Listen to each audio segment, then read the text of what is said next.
Have you ever stopped to think about why your day is 24 hours long, but your year is 365 days? I mean, why those numbers?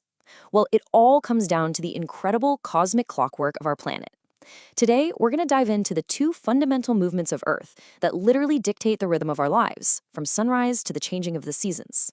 Seriously, think about it. We just take it for granted. But why are these two cycles so wildly different? One's a really quick daily spin, and the other is this long, year-long journey through space. The answer is pretty cool, and it lies in how our planet is actually moving right now. To get to the bottom of this, we have to understand that our planet is always doing two things at once as it zips through the cosmos. Let's break down this cosmic dance. Those two big motions are rotation and revolution. You can think of them as the spin and the orbit. Now, they might sound a little similar, but trust me, they are completely different, and together, they create the world as we know it. Let's start with the first one. First up, we've got rotation. The best way to picture this is to imagine the Earth is a big ball. Now, imagine an invisible stick going right through the center, from the North Pole all the way down to the South Pole. That imaginary stick is its axis. Rotation is just the Earth spinning around and around on that axis. So how long does one of these complete spins take? You guessed it, 24 hours. That single, full rotation is the literal definition of one day. It's the reason our entire system of time is built around that number. All right, now for that second cosmic motion, revolution. While rotation is the Earth spinning all by itself, revolution is its much, much bigger journey around something else. For us, it's the specific path, our orbit, that our planet takes all the way around the sun. And this journey, this revolution, takes a lot longer. One full trip around the sun takes about 365 days. So there you have it. That's the answer to the other part of our big question. This long orbital journey is what defines the length of our year. Okay, so we've got a 24-hour spin and a 365-day orbit. Let's dig into that spin first and see the most immediate thing it causes for us, the constant cycle of day and night. The reason we have day and night is, at its core, incredibly simple. It's because the Earth is always spinning. Think of the sun as this giant stationary spotlight in space. As our planet turns, different parts of it are constantly moving into and out of that spotlight's beam. Let's just walk through it. The Earth is spinning. The sun is over there, blasting light at us. Since the Earth is a sphere, the sun can only light up one half of it at a time. So, as your spot on the globe spins into that sunlight, you get daytime. And as it keeps on turning and moves into the Earth's own shadow, you get nighttime. It's that simple, and it happens over and over and over again. So really, it's a combination of two really important facts working together.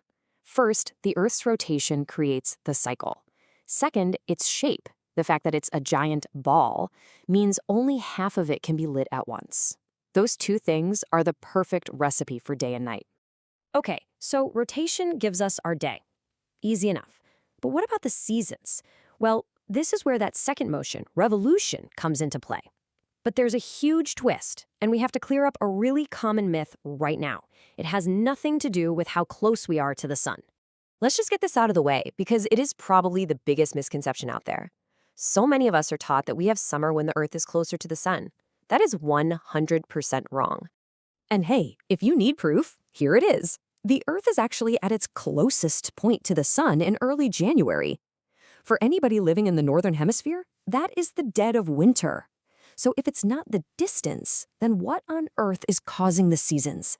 The real reason for the seasons is this: Earth's axial tilt. That imaginary stick we talked about earlier, the one running through the North and South Poles, well, it isn't sitting straight up and down. It's tilted. And that tilt is everything.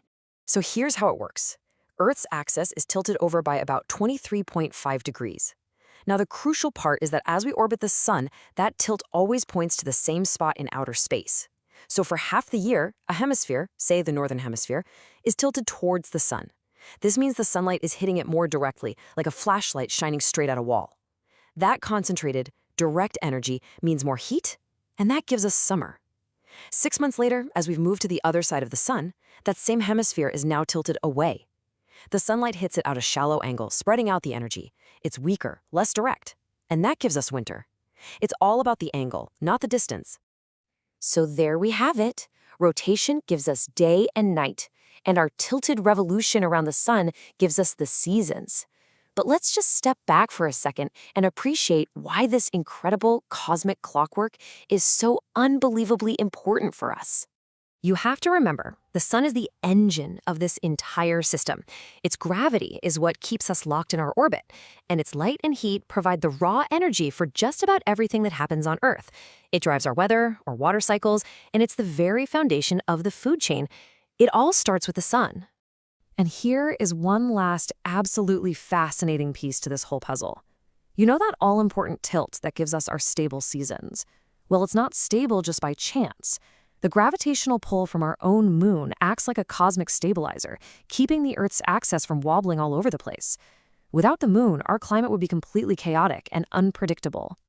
So, in the end, this elegant dance of rotation, revolution, and a stable tilt is what creates the predictable, life-sustaining rhythms of our world.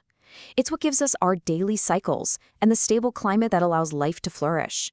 It's just an amazing reminder of the delicate cosmic balance we depend on every single day, which kind of leaves you with one last thought. What would our world even be like if that clockwork wasn't so perfectly tuned?